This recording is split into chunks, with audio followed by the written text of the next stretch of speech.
Good news for the battered housing market. For the first time in nearly 3 years, housing prices rose during the month of May. Joining us now is Jill Schlesinger, editor-at-large for CBSMoneyWatch.com. We're all kind of doing one of these cartoon double takes that...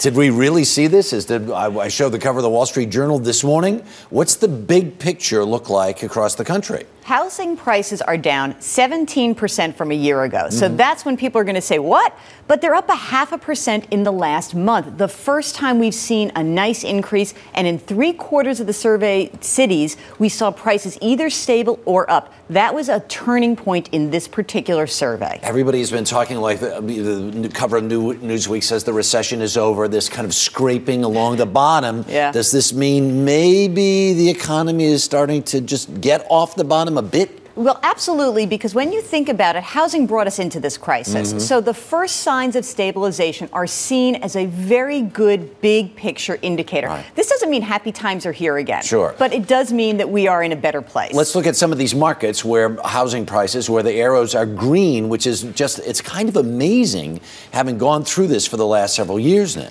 Well, I want to move to Cleveland, obviously, if the prices are up 4% in 1 month. Okay, so here's the deal. In most cities, we had some good progress. The places where we didn't, those Sunbelt cities like Phoenix and Las Vegas, still under tremendous pressure. Yeah.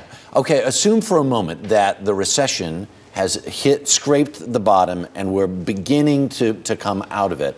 What are things that we need to be mindful of as this starts to happen? We right now, as we stand here this second. Right now, what you have to think about is when a recession ends, the Federal Reserve is going to start to raise interest rates. They want to prevent inflation. Right. Don't be freaked out if you see rates start to go up. However, what that means today is locking in fixed rates, paying off your credit card debt as quickly as possible, or any adjustable rate loan. So interest rates will be a big picture item for us in the recovery. All right. One of the other things that doesn't seem to be going away in all of this is the unemployment keeps on going up.